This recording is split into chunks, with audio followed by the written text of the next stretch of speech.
Hello friends, आप सभी का स्वागत है मेरे यूट्यूब चैनल पर। और इस वीडियो में मैं बात करने वाला हूँ अबाउट एसएससी सीजीएल या फिर एसएससी के जितने भी एग्ज़ाम्स हैं, like CHSL, CPO, JE and railway exams जो आपका एनटीपीसी या ग्रुप डी। तो उसके लिए जीएस को कैसे प्रिपेयर करना है, ठीक है, हमारी अप्रोच क्या होनी चाहिए, सोर्सेज क्या होनी चाहिए, नोट्स बनाने हैं कैसे बनाने हैं, वो भी मैं आपको दिखाऊंगा कि मैंने कैसे नोट्स बनाए और मैंने कैसे तैयारी करी। और अभी मैं अपने बारे में भी आपको बताऊंगा कि मैंने कंसिस्टेंटली स्कोर किया हुआ है, ये नहीं कि सिर्फ एक एग्ज़ाम में किया हुआ है। मैंने कंसिस्टेंटली एसएससी सीजीएल में जीएस में अच्छा स्कोर किया हुआ है, ठीक है। तो फिर मैं बताऊंगा कि मैंने क्या किया है टू इम्प्रूव या फिर to get achieve that marks.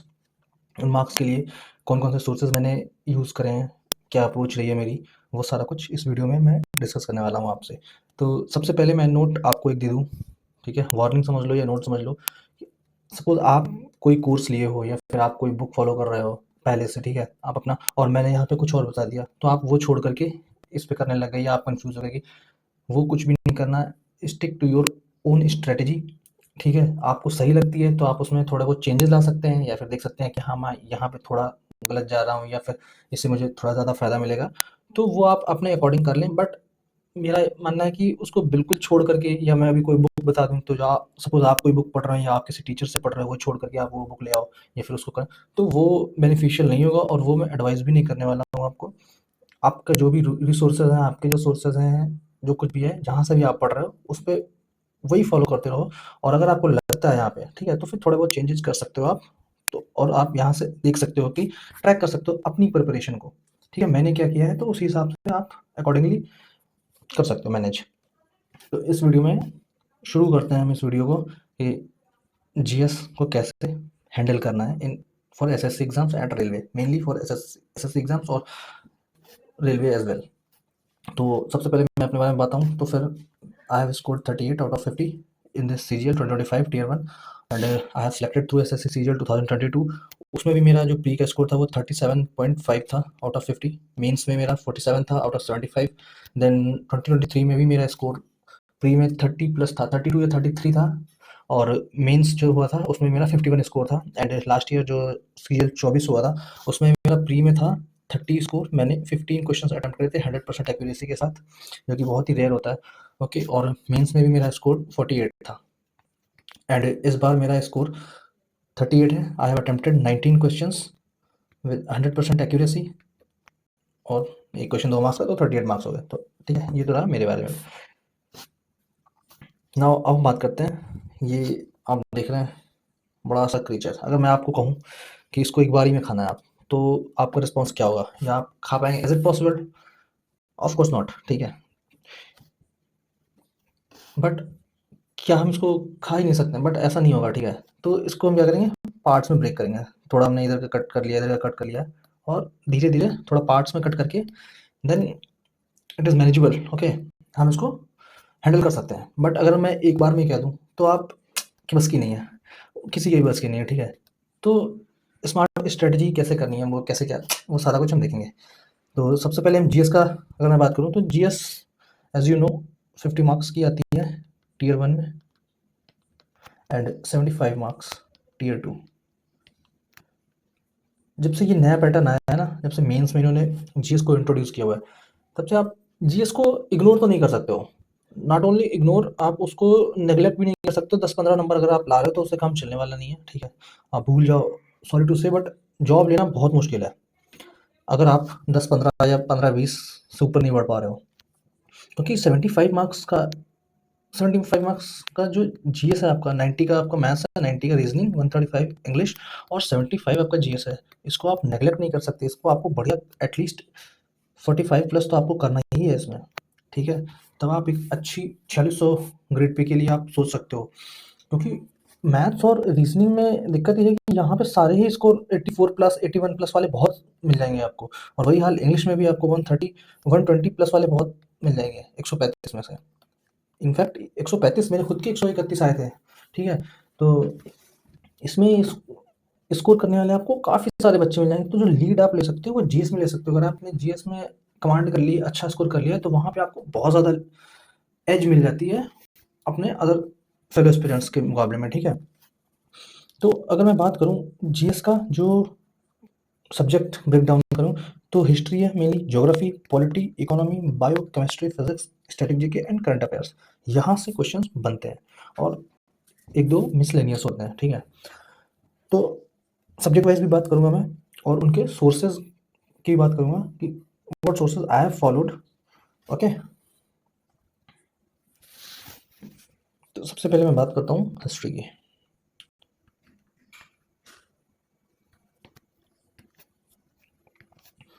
देखो हिस्ट्री में क्या है, आपका एंशियंट है, मेडिवल है और मॉडर्न है।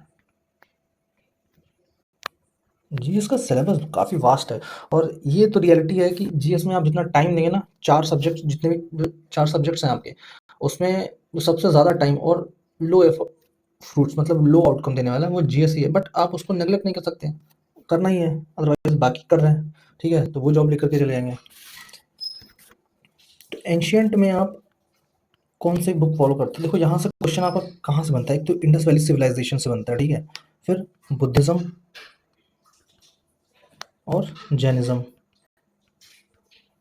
मौर्य डायनेस्टी, उसके बाद में लेटर मौर्यास में सिर्फ आपका वो फाउंडर पूछ लेता है, उसका लास्ट रूलर कौन था और इंपॉर्टेंट स्पेसिफिक्स पे ही वो रुकता है, ठीक है। और उसके बाद में गुप्ता, गुप्ता से पहले कुषाण डायनेस्टी। देन साउथ में आ जाओ आप, चोल डायनेस्टी, चोल पल्लव पांड्याज, ये चोल पल्लव पांड्याज। देन आपका ये कन्नौज वाला जो पीरियड आता है हर्षा का टाइम का, हर्षवर्धन। यहाँ से ये आपका मेनली ये ब्रॉड आपको 80% क्वेश्चन, 80 to 90% क्वेश्चन एंशियंट में ये जो टॉपिक्स मैंने बताए आपको यहाँ से देखने को मिलेंगे। आप रिवाइव देख लो, वहां से आपको आइडिया लग जाएगा मैं क्या बात कर रहा हूँ, शायद ऐसे आपको समझ में ना आए। ओके, मिडिवल, दिल्ली सल्तनत, मुगल्स, ये इंपॉर्टेंट है। यहाँ मेडिवल से यहाँ से क्वेश्चन बनते हैं।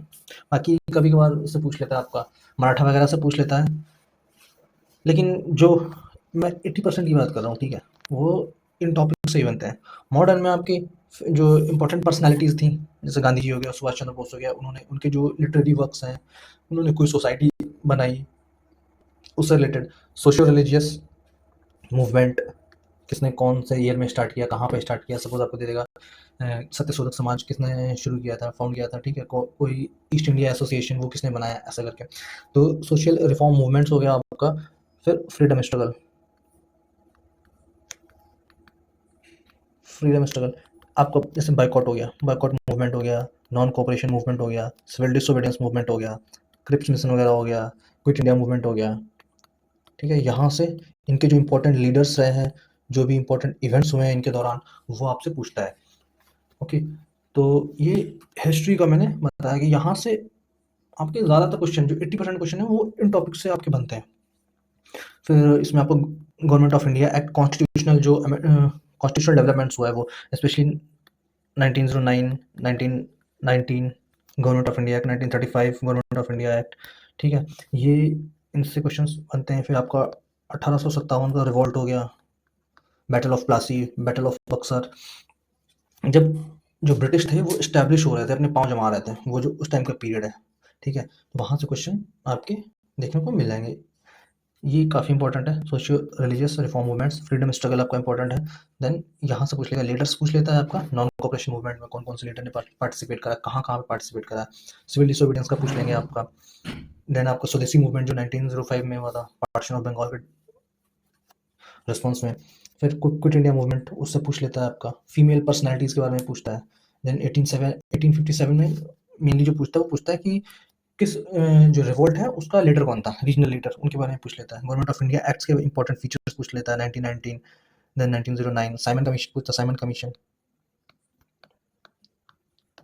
राउंड टेबल कॉन्फ्रेंसेस, आरटीसी, तीन हुई थी, वो पता कर लो आप, उनका टाइमलाइन पूछता है। देन इसकी बुक्स के बारे में अगर मैं बात करूँ, तो आप लोग अगर किसी टीचर से पढ़ रहे हैं, जिस किसी भी टीचर से पढ़ रहे हैं, यूट्यूब से पढ़ रहे हैं, या कोई बुक आपने फॉलो करी है, तो आप उससे करते रहिए। मैं अपना बताऊं तो एंशियंट हिस्ट्री लूसेंट में बहुत अच्छे से दे रखी है, ठीक है, मैंने तो वहीं से करी है। एंशियंट हिस्ट्री लूसेंट से आप कर सकते हो, एंशियंट प्लस मेडिवल। इसमें बुक्स एंड ऑथर्स भी पूछता है मेडिवल वाला, बुक्स एंड ऑथर्स।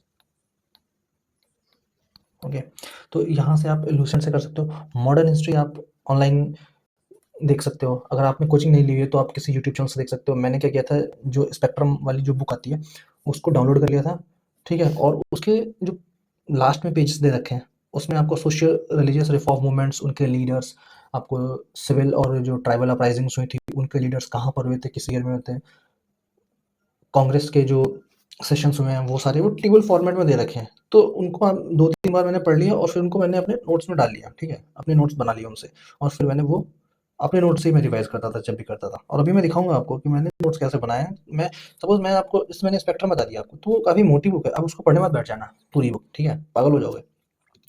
आपको करना क्या है, जैसे मैंने बताया ना, तो पहले आपको पता होना चाहिए कि आप यूपीएससी या पीसीएस का एग्जाम नहीं दे रहे हो, आप दे रहे हो एसएससी का वनडे एग्जाम है।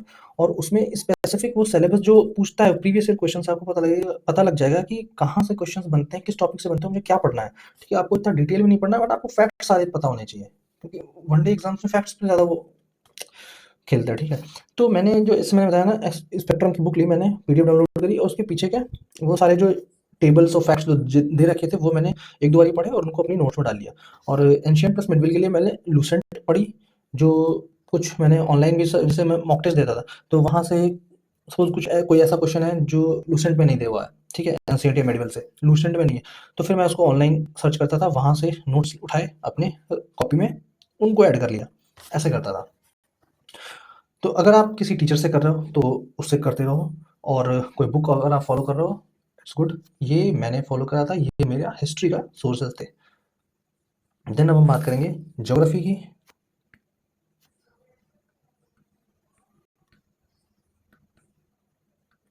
ज्योग्राफी में भी दो ब्रांचेस, एक वर्ल्ड ज्योग्राफी या फिर आपको फिजिकल ज्योग्राफी बोल लो, world and physical geography.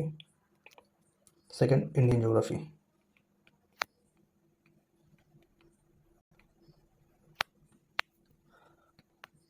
World और फिजिकल ज्योग्राफी, इसके लिए मैंने आंख बंद करके 11th क्लास की एनसीईआरटी,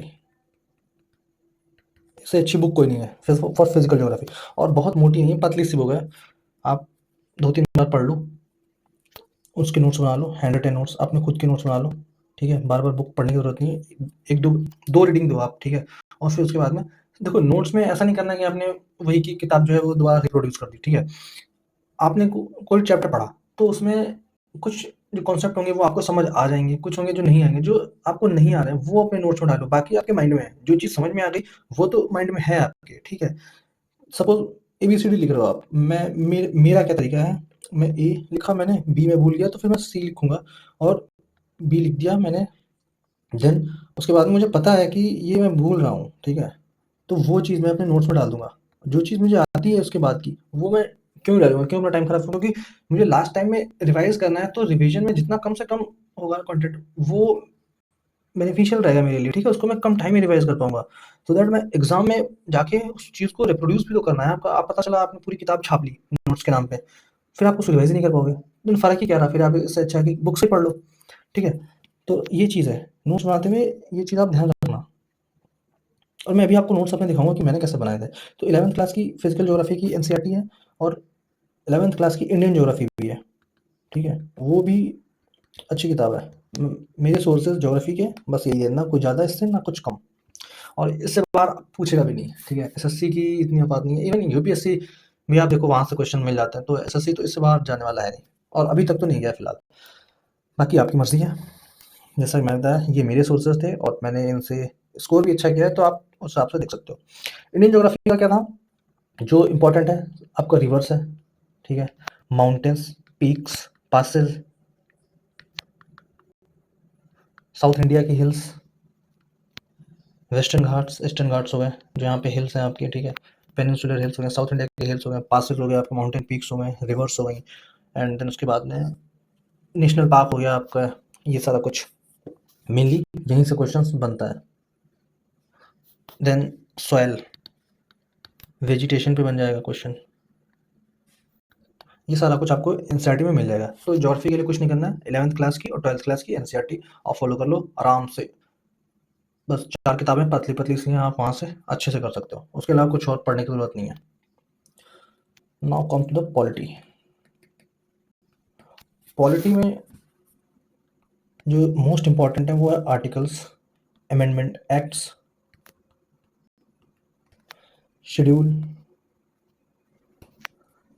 देन उसके बाद में parts of constitution, constitutional bodies. Constitutional bodies मतलब जो आपका जिनका मेंशन कॉन्स्टिट्यूशन में है, लाइक इलेक्शन कमीशन हो गया आपका, यूपीएससी हो गया, ठीक है? उसके बाद में आपका वो नेशनल कमीशन फॉर वुमेन्स, वो तो नॉन कॉन्स्टिट्यूशनल बॉडीज़ है। सीएजी हो गया आपका, ये स्पेशल लिंग्विस्टिक माइनॉरिटी, जो लिंग्विस्टिक माइनॉरिटी कमिश्नर हो गया। तो इनसे क्वेश्चन पूछता है, इनसे आपसे बेसिक से क्वेश्चन बनते हैं, इनका पूछ लेगा, तो टेन्योर पूछ लेगा, एज पूछ लेगा, कौन उनको अपॉइंट करता है, कौन डिसमिस कर सकता है उनको, इम्पीच कौन कर सकता है, हटा कौन सकता है, ठीक है? तो वो सारा कुछ आर्टिकल्स तो बहुत ही ज़्यादा इंपॉर्टेंट है, आपको सारे के सारे आर्टिकल्स पता होने चाहिए, 1 से लेके 395। एक दिन में याद नहीं होंगे आप। सपोज एक 1 से 20 पढ़ लिए, फिर 1 से 50 पढ़ लिए, ऐसा करके आप कर सकते हो और ये याद हो जाएंगे। जब आप बार बार उन चीज़ को देखते हो तो फिर याद हो जाएंगे, ऐसा कोई दिक्कत है नहीं इसमें। Amendment acts, important amendment acts आपको याद करना है, ठीक है? वो पढ़ना है कि किस ईयर में हुआ है, कौन सा अमेंडमेंट हुआ है, तो वो पूछ लेगा। सपोज आपको दे दिया कि पंचायती राज वाला जो अमेंडमेंट है वो किसके थ्रू हुआ है, तो वो 73rd आपको पता होना चाहिए, 74th पता होना चाहिए, इस तरीके से। देन शेड्यूल, जो 12 शेड्यूल है हमारे, वो आपको पता होना चाहिए। पार्ट्स वो पता होने चाहिए।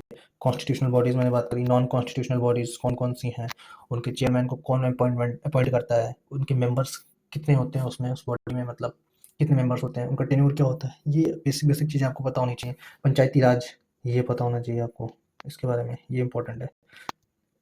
देन प्रेसिडेंट हो गया,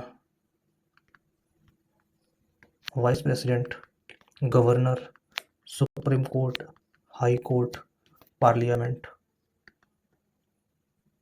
फंडामेंटल राइट्स, फंडामेंटल ड्यूटीज़। ये हो गया आपका। यहाँ से 90% क्वेश्चंस आपके इन टॉपिक से बन जाते हैं।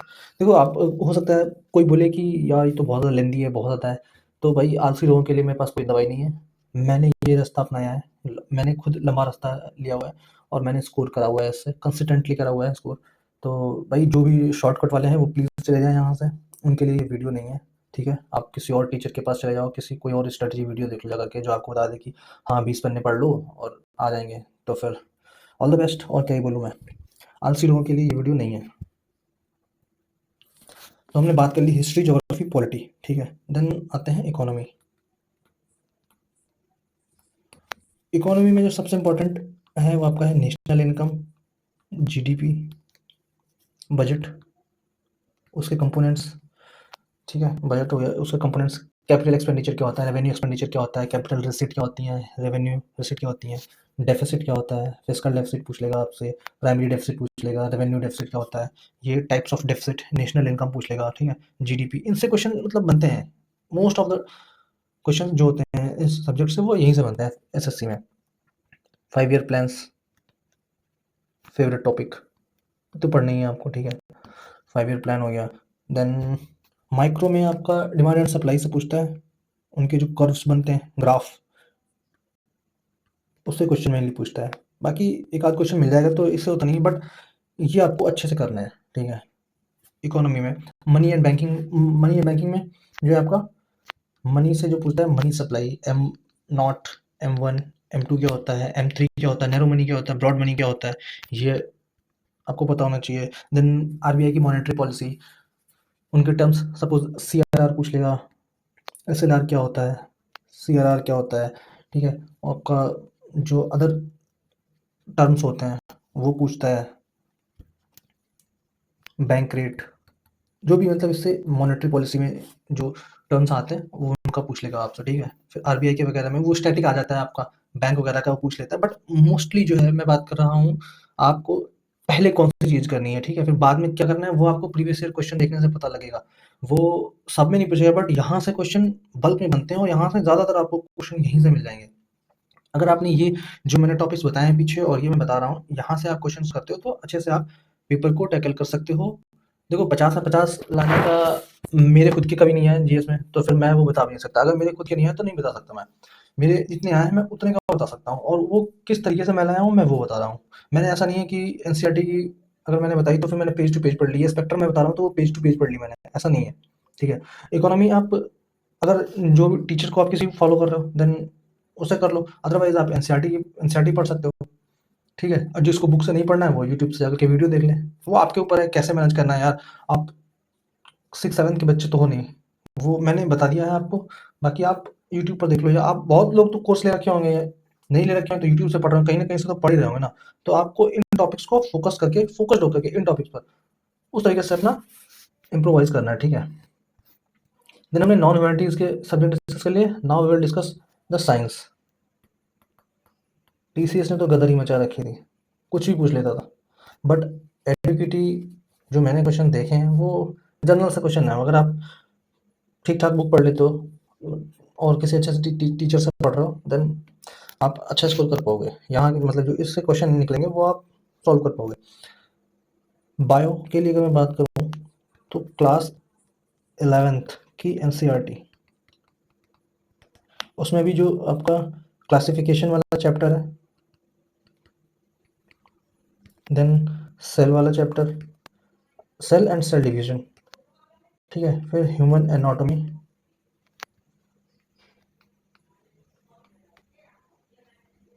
एब्जॉर्प्शन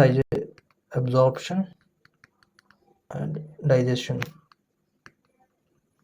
ये इंपॉर्टेंट टॉपिक्स हैं। यहाँ से आप classification, plant kingdom, animal kingdom, Monera, Protista, cell organelles, cell division, human anatomy, ठीक है?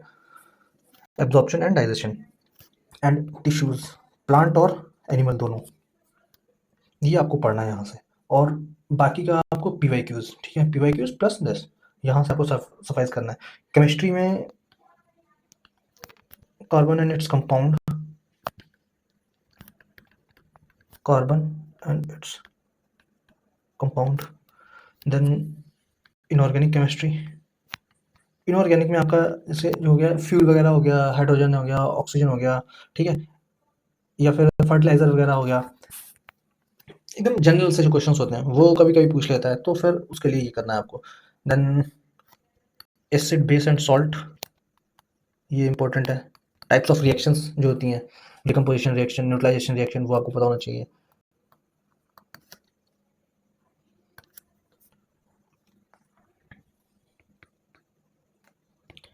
नाउ फिजिक्स में आपका जो लाइट चैप्टर है वो इंपॉर्टेंट है। इलेक्ट्रिसिटी,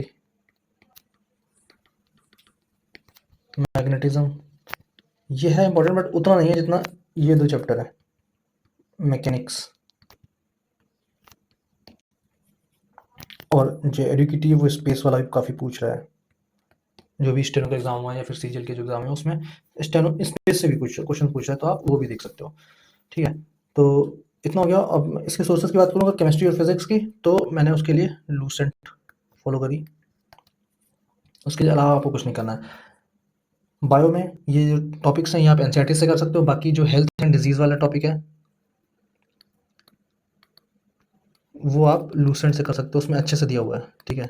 तो लूसेंट उसके लिए सफिशिएंट है, और केमिस्ट्री और फिजिक्स आप लूसेंट पर रिलाई कर सकते हैं। देन बचा हमारा static GK and current affairs.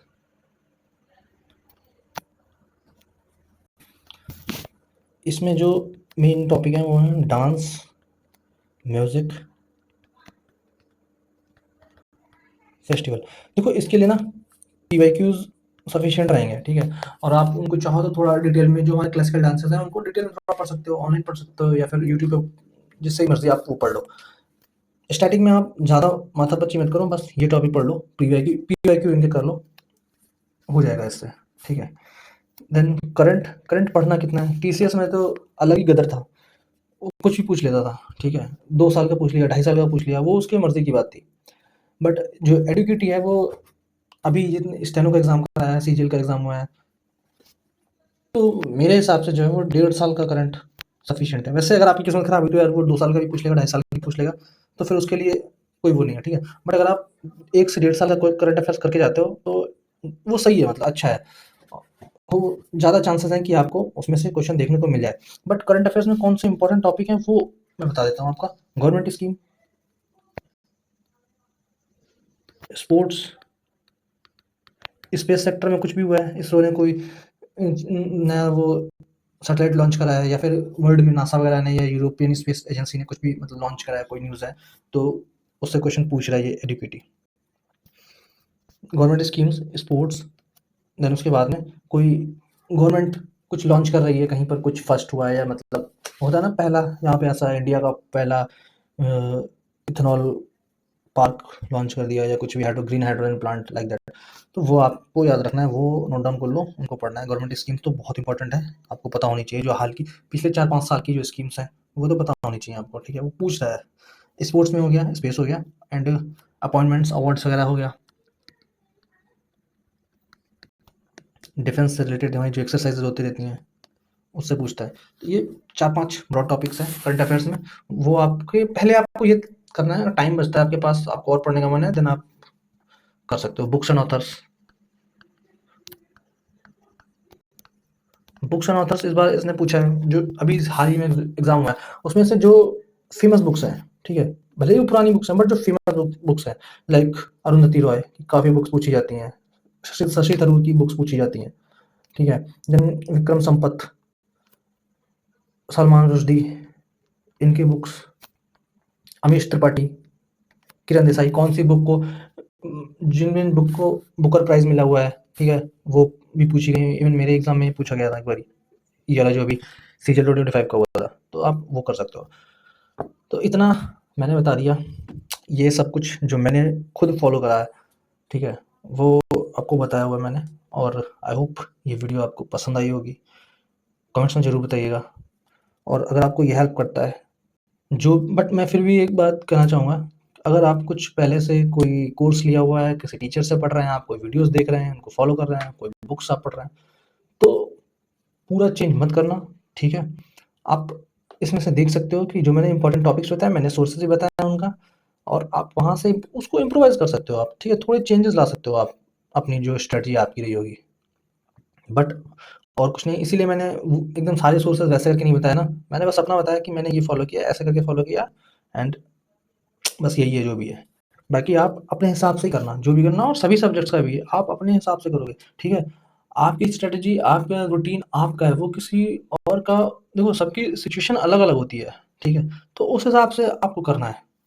एक चलो मैं आपको बताता हूँ, सपोज़ ये कोई बच्चा है जो प्रिपरेशन कर रहा है यहाँ पे, ठीक है? शुरुआत है, और ये मान लिया मैंने सिलेक्शन वाला पॉइंट हो गया आपका। तो कोई अगर आपको ऐसा का तरीका बता रहा है ना, सपोज़ कोई टीचर, या मैं ही बता दूँ अभी, तो वो नकली सा है यार। जो कि ऐसे करके होता है, फिर ऐसे जाओगे, फिर ऐसे चलेगा, फिर ऐसे जाओगे, फिर ऐसे करके ऐसे, तब जाके यहाँ पे पहुँचोगे आप। ये ऐसे नहीं होता कि बस यहाँ पे थे आप, मैंने ये बता दिया। अगर मैं ये सब ऐसा करके बता दिया ना मैंने, तो इसका मतलब मैं आपसे झूठ बोल रहा हूँ। मैं खुद झूठ बोल रहा हूँ, क्योंकि मुझे खुद ऐसा करके जाना पड़ा। मैंने भी ऐसे किया, तब मैं यहाँ पे पहुँचा हूँ। तो ये चीज़ आपको खुद से समझनी चाहिए, ठीक है? तो आप सभी ग्रेजुएट हो, जो भी एसएससी एग्ज़ाम दे रहे हैं, ग्रेजुएट ही हैं।